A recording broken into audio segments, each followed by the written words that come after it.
asal Korea Selatan Shin Tae-yong untuk melatih tim nasional U20. Kepada pewarta di Gedung Kemenpora Jakarta Selasa, Iriawan menyebut bahwa kebijakan tersebut dipertimbangkan oleh PSSI lantaran melihat Shin Tae-yong kesulitan membesut timnas U20, U23 dan senior sekaligus. Menurut saya, sekarang dia keteteran dengan 3 kelompok umur tersebut, jadi kami akan merekomendasikan Shin hanya memegang timnas untuk Piala Dunia U20, ujar pria yang akrab disapa Iwan Bule itu. Meski demikian, Iriawan menegaskan bahwa PSSI masih akan meminta kesediaan Shin Tae-yong sebelum meresmikan rencana tersebut. PSSI memberikan waktu bagi Shin Tae-yong untuk menyelesaikan kualifikasi Piala Asia 2023 di Kuwait bersama timnas Indonesia sebelum berdiskusi mengenai penugasan barunya. Kami menunggu Shin kembali dari Kuwait. Setelah itu kami akan mendiskusikannya, kata Iriawan. Nantinya Purnawirawan Polisi berpangkat akhir Komisaris Jenderal itu melanjutkan, andai Shin Tae-yong sepakat dengan keinginan PSSI, maka timnas U23 dan senior akan ditangani oleh pelatih anyar. Jadi nanti timnas U23 dan senior diserahkan ke yang lain, tutur Iriawan. Shin Tae-yong ditunjuk sebagai pelatih tim nasional Indonesia pada Desember 2019. Dia dikontrak sampai tahun 2023 dengan target utamanya mempersiapkan timnas U20 dan Piala Dunia U20 2023. Namun pada prosesnya Shin Tae-yong menangani timnas senior dan U23, sementara timnas U16 sepenuhnya dilatih Bima Sakti dengan pengawasan dari Shin Tae-yong. Pada level timnas senior, Shin membawa Indonesia ke peringkat kedua Piala AFF 2020 dan meloloskan skuad Garuda ke putaran ketiga atau terakhir kualifikasi Piala Asia 2023. Kemudian bersama timnas Indonesia U23, Shin Tae-yong mengantar skuadnya mendapatkan medali perunggu sepak bola putra SEA Games 2021.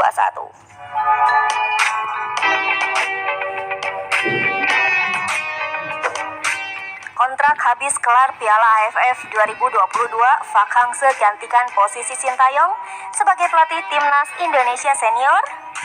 Pelatih asal Korea Selatan Park Hang-seo akan mengakhiri perjalanannya menangani tim nasional atau timnas Vietnam pada akhir tahun ini, atau tepatnya setelah dia menyelesaikan Piala AFF 2022. Dengan kontraknya yang sudah habis itu, Park Hang-seo lantas disebut-sebut memiliki kans yang cukup besar untuk bisa menangani timnas Indonesia. Saat ini timnas Indonesia memang masih bertahan dengan Shin Tae-yong dan kontraknya pun baru akan berakhir pada Desember 2023 mendatang.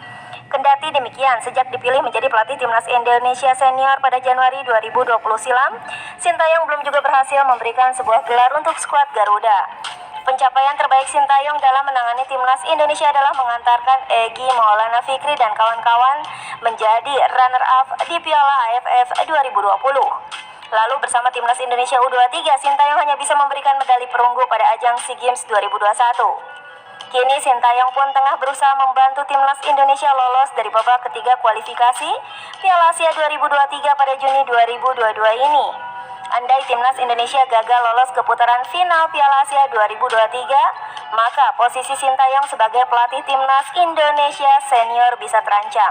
Sebab Park Hang-seo sempat mengatakan tidak ingin melanjutkan melatih timnas Vietnam dan juga menangani klub di negara tersebut.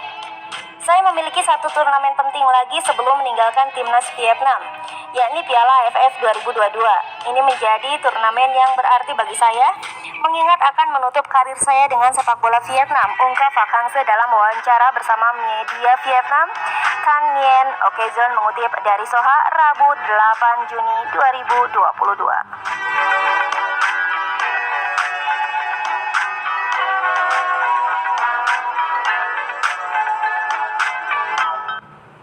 Maaf, Indonesia tak bisa lolos putaran final Piala Asia 2023 lewat jalur tuan rumah.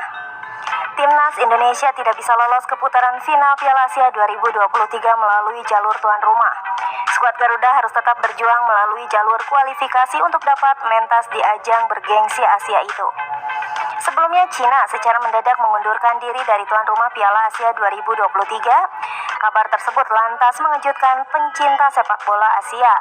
Alasan mundurnya Cina dari status tuan rumah ajang tersebut akibat pandemi COVID-19. Selanjutnya, AFC dikabarkan mengajukan penawaran terbuka kepada 47 federasi untuk menjadi tuan rumah pengganti Piala Asia 2023. Pencinta sepak bola tanah air sangat berharap Indonesia mau mengajukan diri untuk menyandang status tuan rumah ajang bergengsi tersebut. Dengan begitu, Timnas Indonesia diyakini bisa lolos secara otomatis ke putaran final Piala Asia 2023.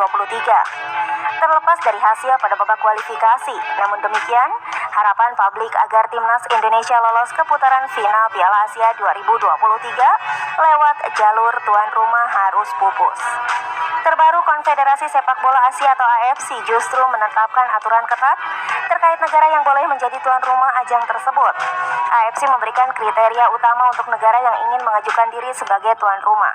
Hanya tim yang melangkah ke putaran final Piala Asia 2023 yang boleh mengajukan diri menjadi tuan rumah pengganti. Hanya tim yang lolos ke putaran final Piala Asia 2023 yang bisa mengajukan diri menjadi tuan rumah, ujar Sekretaris Jenderal AFC, Datuk Wensor Paul, dilansir dari Stadion Astro Selasa 7 Juni 2022. Tuan rumah bersama diperbolehkan karena terbatasnya tim yang bisa menyediakan 8 hingga 10 stadion. Jadi, jika ada negara yang ingin menjadi tuan rumah bersama diperbolehkan, sambung pria asal Malaysia itu. Dengan demikian, Timnas Indonesia tetap harus meraih hasil positif di kualifikasi Piala Asia 2023 jika ingin lolos ke putaran final ajang tersebut. Menarik untuk menanti apakah tim asuhan Sintayong mampu mewujudkan misi tersebut nanti. Timnas Indonesia akan melalui perjuangannya di kualifikasi Piala Asia 2023 pada Rabu 8 Juni 2022 pukul 23.15 waktu Indonesia Barat melawan Timnas Kuwait. Setelah itu, tim Merah Putih berturut-turut menantang Timnas Yordania pada 12 Juni 2022 dan terakhir Timnas Nepal 15 Juni 2022.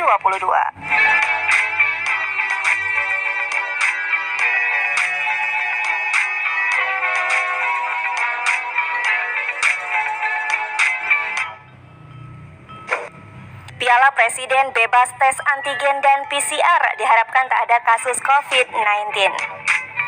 Perhelatan Piala Presiden akan segera berlangsung. PT Liga Indonesia Baru atau LIB selaku panitia pelaksana memastikan bahwa turnamen sudah bebas dari tes swab PCR ataupun antigen. Seperti diketahui, perhelatan turnamen Piala Presiden akan berlangsung pada 11 Juni hingga 17 Juli mendatang.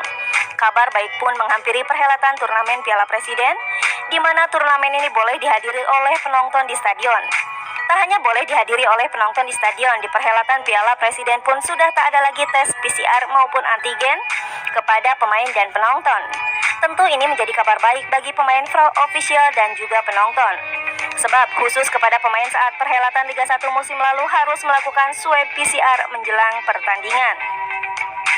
Terkait tidak adanya swab antigen dan PCR pun, Menpora Zainuddin Amali mengatakan bahwa untuk saat ini hampir seluruh pemain sepak bola sudah mendapatkan vaksin minimal 2 kali dosis. Mereka kan sudah divaksin, itu jadi persyaratan, dan biasanya setiap yang sudah divaksin ada yang kena pun tidak akan lama proses untuk sembuh, ucap Menteri Pemuda dan Olahraga Menpora Zainuddin Amali. Dengan tidak adanya swab PCR maupun antigen, memang tidak ada tracking ketat terkait penyebaran virus COVID-19. Disinggung hal ini, Wakil Panitia Pelaksana Piala Presiden Sujarno berharap tidak ada kejadian kasus positif COVID-19 di Piala Presiden. Memang dari Kemenkes sampaikan tidak ada tracking dengan swab. Kini persyaratan utama adalah vaksin 2 kali, syukur-syukur sudah booster, ucap Sudarno. Kita tidak berharap ada kejadian positif COVID, jangankan di lokasi lapangan bola, di mall, lokasi rekreasi, sama suasananya. Sekarang istilahnya sudah terbuka dengan syarat itu, pungkas Sujarno.